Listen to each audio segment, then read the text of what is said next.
사랑합니다. 이사야 선지자는 앞서 1장에서 12장 본문까지 북이스라엘과 남유다에 대한 심판의 이야기를 계속 전달하고 있습니다. 하지만 11장, 12장에서 예수님을 이야기하며 메시아, 구원자로 오시는 예수님을 말씀하며 회복이 있을 거라는 사실 또한 분명히 우리에게 또 전달하고 있습니다. 그런데 오늘 본문부터는 또 분위기가 바뀝니다. 아수르가 북이스라엘을 멸망하고 그 이후에 바벨론이 또 아수르를 멸망시키게 되는데요, 그 바벨론이 오늘 심판당할 것이라는 사실을 또 이사야 선지자가 예언합니다.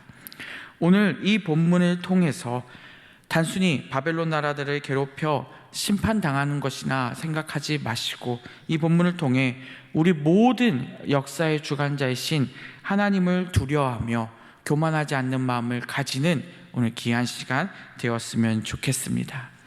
이사야 선지자는 바벨론에 대해서 하나님의 심판이 있을 거라고 분명히 이야기합니다. 이 글이 적힌 시기는 아수르의 지배를 받던 시기입니다. 그러니까 바벨론이 심판당하는 것 또한, 바벨론이 이 남유다를 지배한 때가 무려 100년 뒤의 이야기입니다. 그러니까 100년 전에 이 말씀이 이미 이사야를 통해 하나님께서 말씀하신 것이죠. 남유다는 바벨론에 의해 멸망당합니다. 그 나라를 하나님께서 심판하실 것이라는 것이 오늘 바로 13장의 주된 내용입니다. 하나님께서는 북이스라엘과 남유다를 심판하십니다. 이스라엘 백성들이 하나님의 말씀을 따르지 않고 우상 숭배하였습니다. 범죄하였습니다. 그렇기에 하나님께서는 북이스라엘과 남유다를 심판하시겠다고 하셨고 아수르를 힘있게 하셔서 결국 북이스라엘을 멸망시키셨습니다. 하지만 이 아수르 역시 하나님의 말씀을 따르지 않고 범죄하였기에 이 아수르를 하나님께서 바벨론을 통해 멸망시키십니다. 근데 그 바벨론은 또한 어떻게 되나요? 오늘 11절에 보니 이 바벨론이 잘하고 있는 행동이 나왔습니다. 바로 오만과 강포입니다. 하나님께서 이 바벨론을 사용하실지도 모르고 이 바벨론 역시 오만하고 강포했던 것이죠. 이 표현은 거만하고 폭력을 휘두른다라는 뜻입니다. 바벨론은 아수르처럼 하나님이 그 자신들을 사용했지만 그것도 모른 채 나라들을 점령해가니 자신들이 힘 있는 줄 알고 하나님을 두려워하지 않고 교만해진 것입니다. 그래서 오늘 본문 3절에 이 바벨론을 향해 하나님께서 군대를 일으키십니다. 2절에서 5절 내용도 다 군대를 향한 말씀입니다. 이 군대가 어느 나라인가요? 바로 이전에는 약했던 메대, 그리고 바사와 연합한 메대와 바사를 이야기합니다. 결국 이 강해 보이고 힘이 셌던 바벨론도 메대와 바사에 의해서 멸망하게 되는 것이죠. 이 모든 것을 준비한 분이 누굽니까? 바로 역사의 주관자이신 하나님이신 것입니다. 이 모든 사실을 하나님께서 준비하시고 하나님께서 심판하시는 것입니다. 아수르와 바벨론 다 힘 있는 것 같았고 그들이 세계를 정복한 것 같았지만 결국 그들을 사용하신 분이 하나님이셨고 그들이 오만하고 강포하자 하나님께서 심판하신 것입니다. 결국 이들도 하나님의 심판을 피하지 못하는 것입니다. 오늘 이 말씀을 통해 우리가 깨닫는 것이 있습니다. 강해 보이고 능력이 있고 힘이 있고 모든 것을 갖춘 것 같지만 결국 하나님께서 심판하시면 아무것도 필요 없다는 것입니다. 아무리 큰 능력을 가진 것 같아도 재물이 있어도 지식이 있어도 하나님의 심판 앞에서는 우리는 아무도 피해갈 수 없음을 깨닫기 원합니다. 그래서 9절에 보면 하나님의 진노가 죄인들을 멸하게 할 것이며 땅을 황폐하게 그대로 두실 것이라고 이야기하십니다. 그리고 10절에 죄인들은 어둠 속에 빠질 것이라고 이야기합니다. 그 어둠이 얼마나 강력한지 더 이상 빛이 보이지 않고 어둠 속에 거하는 자들이 될 거라고 오늘 본문은 말하고 있습니다.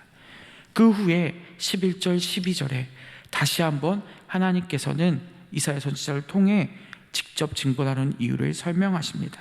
바로 그들이 악인이고 오만하고 강포한 자라고 이야기합니다. 역사를 이끄시는 분이 분명히 하나님이신데 우리는 때로는 하나님을 떠나 살 때가 많습니다. 죄를 짓고 하나님 곁에 다가가지 않습니다. 하나님께서 모든 것을 주관하시고 내 삶을 인도하셨는데 우리는 오히려 교만해지고 하나님을 멀리 떠난다는 것이죠. 나 스스로 해결할 수 있을 것 같고 나 혼자 모든 것을 할 수 있다는 착각에 빠져 산다는 것입니다. 이것을 언제 깨달을까요? 심판의 날에서야 그 모든 것이 착각이었다는 것을 알게 됩니다.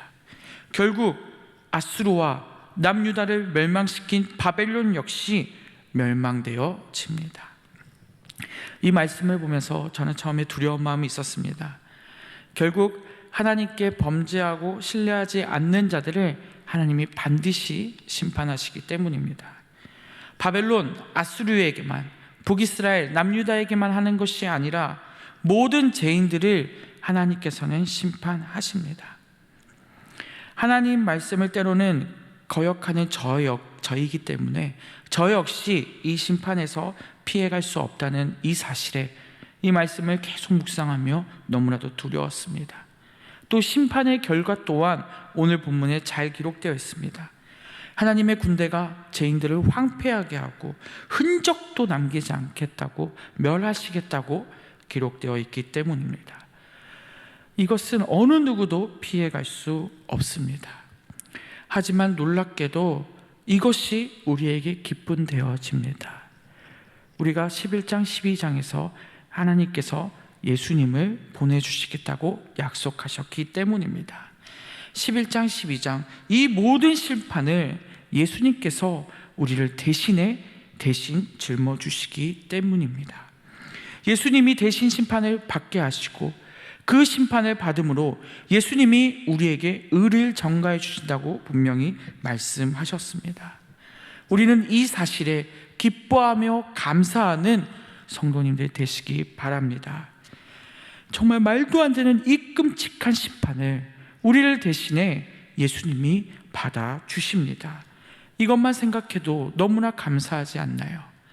하나님께서는 우리를 위해 역사의 주관자이시기에 우리를 인도하시지만 우리는 범죄하여 또 그 하나님의 곁에 떠나 사는 죄인임에도 예수님을 보내주시고 그 심판을 대신 짊어 주신다는 것입니다.